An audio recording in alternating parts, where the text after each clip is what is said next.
Welcome back. Oh, studio audience, please settle down. The crowd goes wild. The crowd goes wild. Loud out there. Welcome back to another edition of Keene. I'm Randy Filiault. And I'm Dave Richards. And obviously, for those of you that watch our show, thank you. And you've watched a lot of repeats and reruns over the last several weeks. You know, summer vacation, not a lot going on. Hard to get guests during the summer. Well, things get quiet. I mean, yeah, things quiet down. You know, with the city council, you come out of budget season, and everybody's been going and going and going, and then you hit the summer and the summer break, and things do quiet down. And a lot of people come back from vacation. A lot of people are saying, "Whoa, there's a presidential election going on. How'd that happen?" You know, and so that'll dominate. Politics will really dominate. You know, going into the fall, yeah. Which, when you're a political junkie, it's fun. Yeah.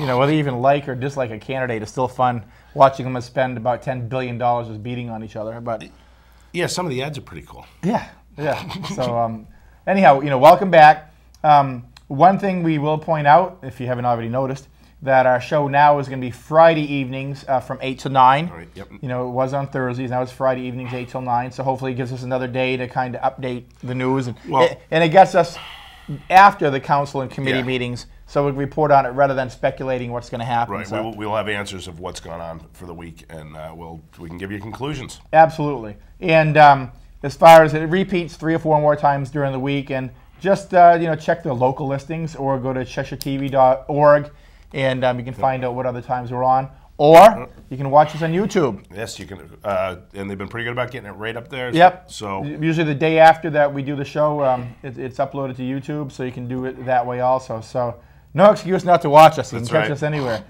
And also I'd like to say thank you to Joe, the owner of Nitro Fitness over at the center of Keene. Joe is our sole sponsor at this point, and come on, helping us out a little bit, and now I have to get back into shape. The excuses are gone.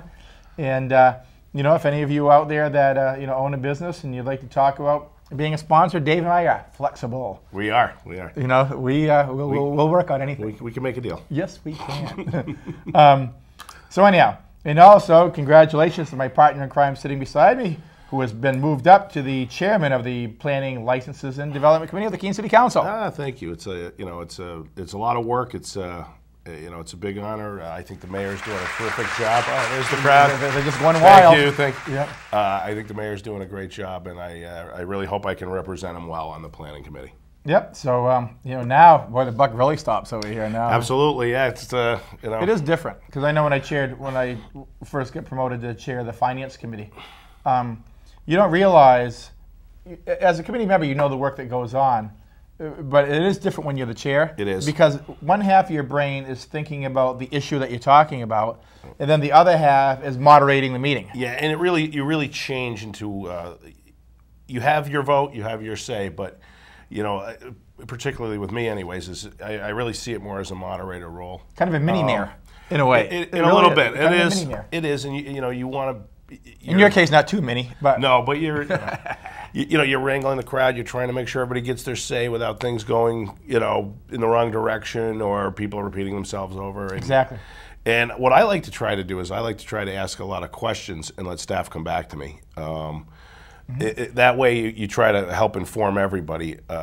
But you do kind of slide more into a moderator than a advocate role in a sense. Yeah, it's definitely a transition. It is. You get a couple under your belt, and then you start rolling. Yeah, you start feeling a little more at ease. I got my first joint planning meeting in September, so. And that's where you meet with the planning board, kind of a combination. Well, and what happens is the planning board alternates. You know, they chair the meeting, then the council chairs the meeting. So this is actually, I've been to one where I was the chair, but the next one I'll actually be running the meeting. So that gets a little tricky on the joint planning board, but I'm sure I won't have any problem. Sure, you'll step up to it. I'm sure I will step up to the plate. You're the wily old veteran of the council. I am. You know, it's funny.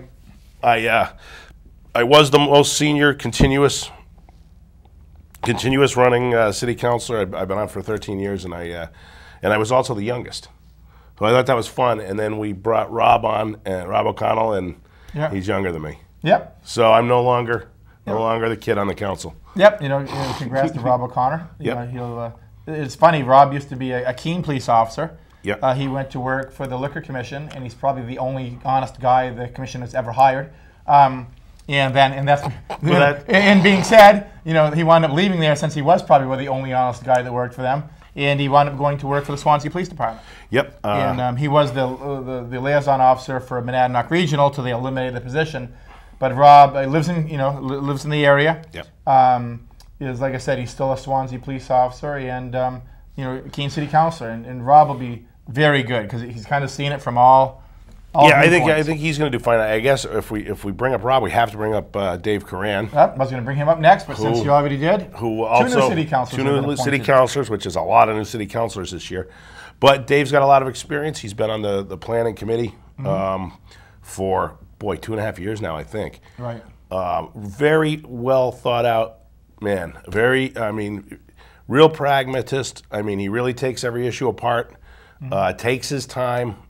Studies the issues, asks the right questions.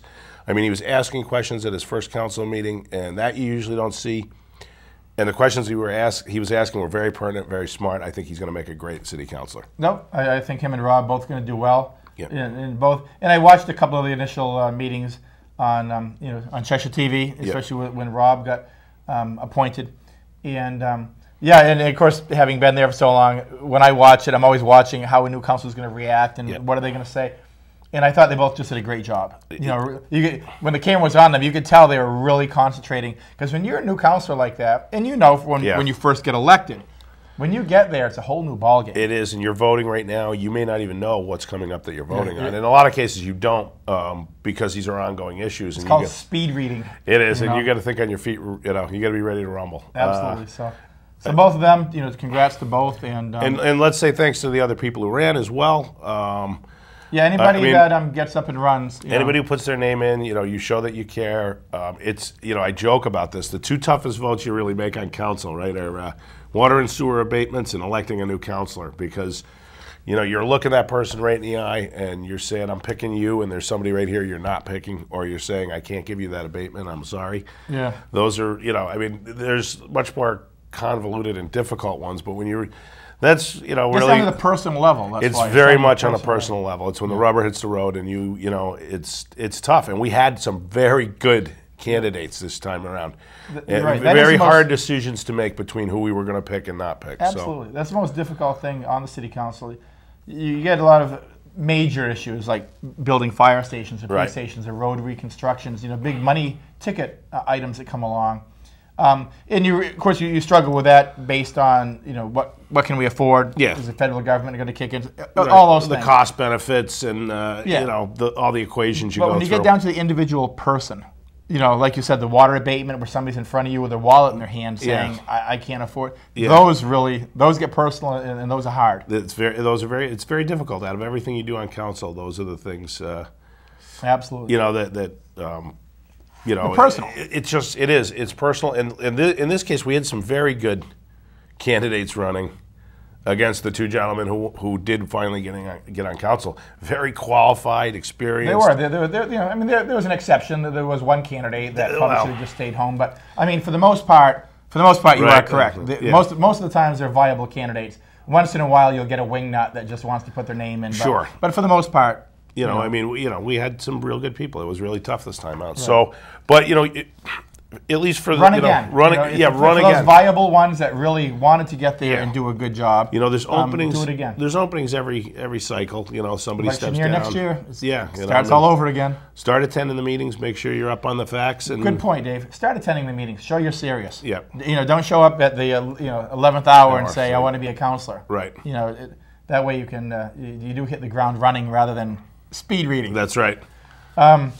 Tonight's show, by the way, Dave and I were talking about, it's probably going to be about a half an hour. Usually we're going to do an hour. But it's the first show back. We're just we're feeling our oats again here, just trying to get in. And it's been a quiet summer locally, politically. It's just starting. Get the bridge finally in place. But there's not a lot going on. I have a number of things. Yes, the bridge, we decided to go with the North Bridge, which was the working name for the bridge. There was a lot of passion about naming it for Jonathan Daniels and for others. And you know what else it tells you, Dave? It tells you the things are kind of going slow. When the headlines are, what's the city going to name the bridge? The bridge. Headlines in the paper, radio starting in the morning. Oh my God, what's it going to be called? Right. You know things are quiet when that's the argument. And well, in fairness, everybody had some good ideas. There were a lot of ideas presented. What we really decided was we're going to go with North Bridge for now for the year. And let's circle back in another year. Let it be up there for a year and let people come back and just let emotions calm down and come back. Yeah, once again, it gets personal. It's very personal. It might be a teacher they knew, or a veteran, or a community activist. So there's no real wrong answer. But once you select one, everybody else is mad. Yeah, you're not going to make very many people happy. No, I'd say, you know what? For those councilors listening, just leave it North Bridge and be done with it. Let's pick some bigger battles, because it will. It'll just turn into another big battle again. And it will. So I mean, that's where it is. The bridge is up. Dedication, I want to say, is September 13th. I guess what the reason for the delay, it's right there. The reason for the delay of opening it is what the engineers have to check every rivet and bolt. I haven't been. I was happy to see it finished, and then I didn't realize there was going to be. Yeah, they have to inspect it and do their normal thing. I mean, so look, it's 10, 12 years in the making. Okay, another few weeks of making sure it's upright and safe, I don't think is too much to ask. No. So probably another dedication ceremony for that. Everybody just everybody go wheeling across. Well, I'm certain it'll be open by the dedication, which now I'm thinking maybe is the 15th of September. Yeah, I'll have that for you on our next show. It'll be here before you know it. Anyhow, open it up during the fall. And speaking about fall, I'm glad fall's coming.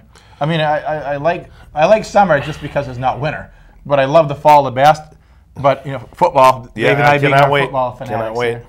But and we on our teams play each other this year too, so we'll have a lot to talk about on that day. Yeah, we will. Yeah, we'll have to play some bets on that one. That's when the Patriots lose at home. I'm sorry. Whichever team loses, one of us have to dress in all pink and come to do the show or something like that. I'm prepared to take that. Well, you're prepared? Do we have a lot of pink at home? No, you're going to have to lend me some. Touche. That's going to be fun. And also it's going to be fun, locally, obviously the Keene High, you get the lights, Friday night lights football, which is a lot of fun. Yep. So look forward to fall coming. Well, it's funny because I started painting my house last year. Yeah, I know you did. And I really... last year or the year before? Last year. And we moved right along. We got a couple of sides done.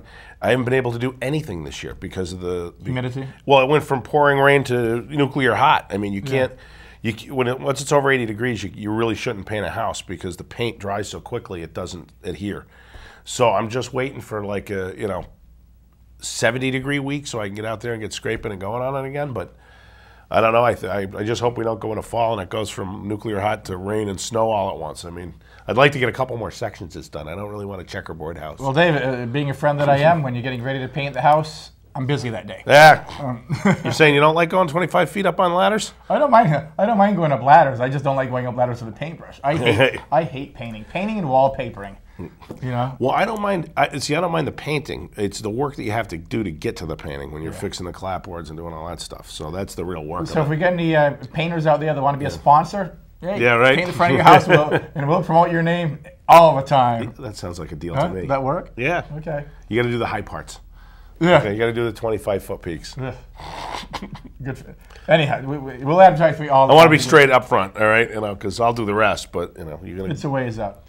So any other things that obviously that we're going to be following, I'm talking about. Dave's got a few things that we're going to really elaborate on as our season goes on. Dave and I really want to make the show even better than it was last year. Get into the nuts and bolts of city departments, and I talk about the police department a lot and all the calls they've been on. Going to get more in depth on some of those calls. Yeah. I kind of skim across how many calls that they get, but having ridden with the police and I get a chance, and actually I got to call the chief because college is coming back, and I want to get back out there and do another run with them. Some of these calls that they go on, especially once again when it involves a domestic or an individual like that, these calls are really intense. And it's not that I'm going to give out any personal names or anything, but kind of let you know what a police officer goes through when they go to one of these calls. Well, we still have those addresses, though. That's not giving out names when we look at the report. No. We will do the frequent flyer miles addresses. Yeah. I mean, and I've been monitoring the police logs, and some of them just don't change. Like 32 Washington Street. Come on. It's just over and over and over. It's the kind of popularity you don't really want. No. No, it's over and over and over again. So a couple of the other ones, there was one, I believe, down at Wetmore Street that was every week, 3, 4, 5 calls a week. And I think somebody finally moved out because so it's quieted down. That one stopped. But yeah, 32 Washington Street, one of the apartments up there seems to be leading the list here right now. But so those type of things we'll report on. Also with fire calls, you know, we're going to get more involved. Fire department, try to get in there and show a little, especially now the new station. You know, show you some of the training that goes on and how some of the trucks work. You see a fire truck go by, they all look the same. They're red with red lights. And but each one of them has a different purpose. They operate differently. They have different pumps. They carry different equipment. Yep. And we'll show you some of those, the insides of the trucks and the equipment, and why you'll see a specific truck going to a certain call. Yeah, and we have to get to the opening of the fire station as well this fall. Yes, so. And obviously that gets delayed a little bit because, as we've talked about a couple of months ago, they decided to incorporate the reconstruction of the sewer lines and sidewalks on Vernon Street. Right, so and that's why the delay. It wasn't because of the project of the station. Right, the fire. That's on schedule. Was all where it should have been, and then the road work was not. Yeah. So, but nonetheless, it'll all be done. Yes. So we'll get involved in that. Also. We've waited 120 years, I guess. You know, a month or two won't really kill anybody. Nope, not going to change too many things. Speaking about the fire, I will just say, and I had this on my computer, but my computer refused to print today. But basically, one of the things that I saw last week was we've been talking about when college has been in, they've been running about 75, 80 calls a week, and summertime usually slows down a little bit. They ran 94 calls last week, and that's what I said. I'm like, wow, a lot of summer fun. Yeah, a lot of summer fun. A lot of 63 calls, for the ambulance. So that was definitely up. Had two building fires and a cooking fire. So. You know, a lot of people still trying to burn their kitchens down. I wonder if the ambulance calls weren't heat related. Probably a lot of that. A lot of that. And one thing that goes up is they get called to Wheelock Park more for softball injuries. A lot of ankles and things get broken this time of year. They did have 4 hazardous condition calls. Most of those were gas spills. You know, gas stations, pump overflows, whatever. 3 service calls, 9 good intent calls, 9 false alarms. None malicious, just smoke detectors malfunctioning or whatever. And they did respond to 1 lightning strike. So it was a busy week last week for the boys over on Vernon Street. And once again, part of the show is to get more in depth with what goes on with police and fire. Can do. Yeah, we can do that. So you want me to hit a few of these issues? Yeah, we got about 8 minutes left here to wrap up a 30-minute show. Then like we said, next week we're going to go right back to our 1-hour show again. All right, so I'll hit this stuff fairly. But I'll just give you some updates. A basic rundown. We had the Verizon come in wanting to put up a tower. No, that's pretty heated right now, huh? It's that's going to be up near where? The cable tower up on Beach Hill, basically? Virtually next to it. Okay. The issue at hand is they can't build it on that property because there isn't enough room, which is owned by Time Warner. Okay. So they want to use city property. And they're not getting a lot of support. They actually went up there without permission and cut some trees down. Little ones, but they did. Ooh, that sounds like a big fine. Yeah, that was not good. But what you have is really 2 city master plans button heads. Is you have, the conservation land that says don't do anything with this property, and then you have the telecommunications plan, which says, we want to be up to date. We want to be as modern as we can be. That's been forwarded to the Conservation Commission, which it should have been, in the first place. I didn't catch it. Nobody kind of caught that. So they're going to come back in a month and give us their review. Mm-hmm. There was talk at the committee level of possibly taking the other tower down, and then maybe we could work some kind of deal where everybody's used to one ugly tower. Now, the Time Warner Tower, is that kind of an obsolete tower that's up there? Yeah, it's 50, 60 years old. It's definitely at the end of its lifespan. The reason they need to put one up is because they can't put anything else on that one. Okay. So, I could be willing to move if they were going to take one down and put one up. Right. We have an ugly tower, so we'll have an ugly tower, but it'll just be a new one that'll be good for the next 50, 60 years. But there's a lot of talk that has to go on before that happens, and right now I think council is not in the mood, so they better come back with a pretty good plan. Yeah. And that's just... Well, probably didn't start things off too well when you illegally go into city property and cut trees. That's kind of a bad start. Yeah, it really doesn't make anybody happy when you do that. I don't typically jump to conclusions. They didn't cut down any giant maples or oaks. They were little trees. So, I mean, about a boneheaded thing as you could do, but it doesn't make it doesn't make anybody your friend when you do that. No. But you got to weigh these things. Do we need it? I mean, the next generation right now, the 35% of all households do not have a phone anymore. The hardwired phones. Everybody's using cells. You can only imagine 10 years from now that number is going to be 60, 70, 80%. Yeah, you think? I mean, I'm amazed that people still have landlines. To be honest with you. Well, I think it's just habit. People just still have the landlines. Well, we do. We have one, and it's we get a better deal to keep the thing. Yeah. Oh, so, otherwise we wouldn't. One of the packages you get. Yeah. Yeah, the deal's better to keep it. So it's like, all right, we'll keep it. I mean, it just as soon as that deal's not good, it'll go. And I think that's where we're all going anyway. So we, you don't want to spoil the conservation land, but you do have to stay up with the technology. So that's ongoing, very much ongoing. Right now I'd give it a 4 in 10 chance of getting anywhere, but 4 in 10. 4 in 10, maybe 3 in 10. Go plant a couple more small trees and say you're sorry. Yeah, and come up with some kind of deal that can make everybody happy. Make everybody happy. And I think it can be done. I just don't know whether it's going to happen or not. It involves a lot of players coming together. So what else is going on at City Council that might heat up as the fall comes? Well, there's might heat up. Well, I think there's a lot. I think that's the hottest issue we got right now. We had the surface water protection overlay, which is that's a lot to say, but basically that's on the joint planning committee and board meeting for September.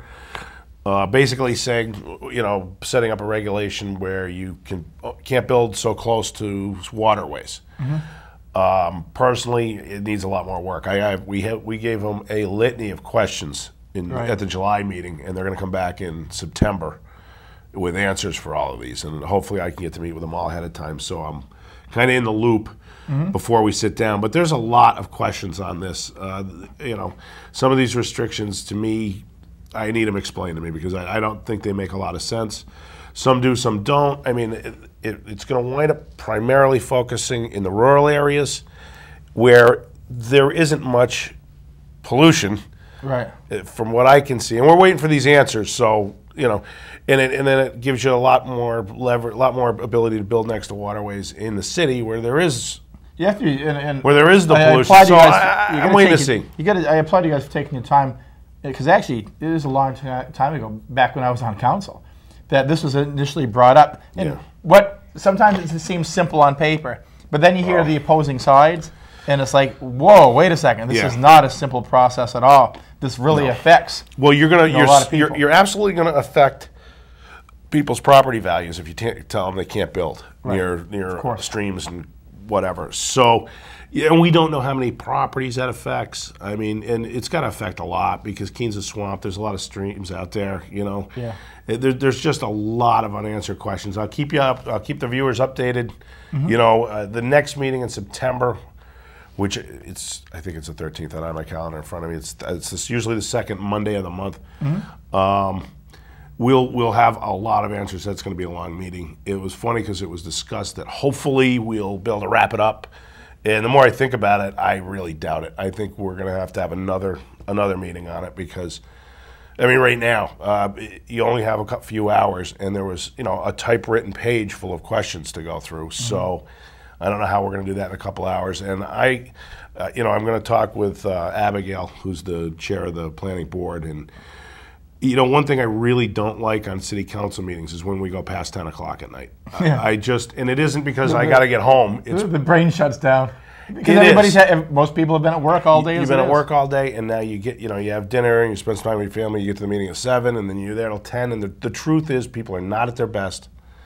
People are not thinking their best. Yeah, you start looking at, it's human nature. Yeah. You're tired, you start looking at your watch. You really do. That 10 o'clock at a council meeting, you're exhausted. It's late, and I'm going to probably have a little chat with her and just say, look, 10 o'clock's it, because there's nothing so important unless it's an emergency issue Right. You can go to next that can't go to the next month's meeting or the next week's meeting, even on regular planning. Right. I just, people do not function well, and you're tired. You're not firing on all eight, and you don't want to do something wrong or stupid or not thought out because you're exhausted. And a lot of that has to do with the committee chairman, which you are, and it goes back, because I know when I was a chairman, the chairman before me, it would have meetings that would go forever because, you know, it was. Oh God, I remember those. Yes, I do. It was 1 o'clock in the morning. So when I became chair, kind of similar to what you're doing now, is like you really study what's pertinent and what's not pertinent, and what is just a bunch of rambling. Right. Because sometimes if you let everybody just ramble on,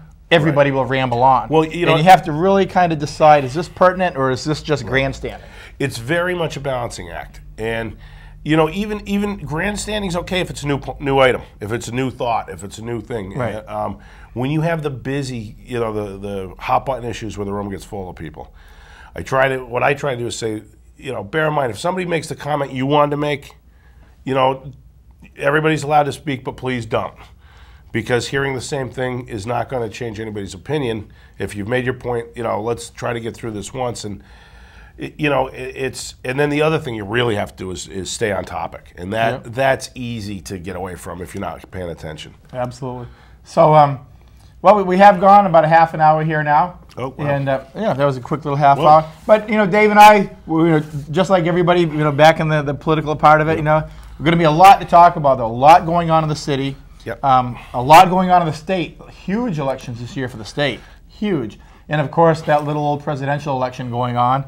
And so it's going to be a fun time as far as politics. We got time for one quick thing? We do. Well, you know, I got to pick on the state. Did you see that thing with the speaker mad at the post office for not getting his letters out? Said that it was some kind of conspiracy. Yeah, the post office? Really? Really, the post office? Do you think they read everyone to make sure that that's yours before they delay it?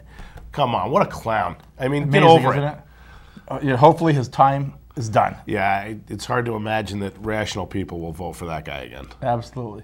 Well, anyhow, we will be back next week, like we said, you know, Friday nights now from 8 to 9, and then repeat a few times during the week. We're up on YouTube. Anytime on YouTube. And thanks to our sponsor, you know, Joe over at Nitro Fitness. Check him out, Senator Keene. Oh, and Cheshire TV. Remember, you can watch the show on Cheshire TV on the internet. Absolutely. See you next week. Thank you. Thank you.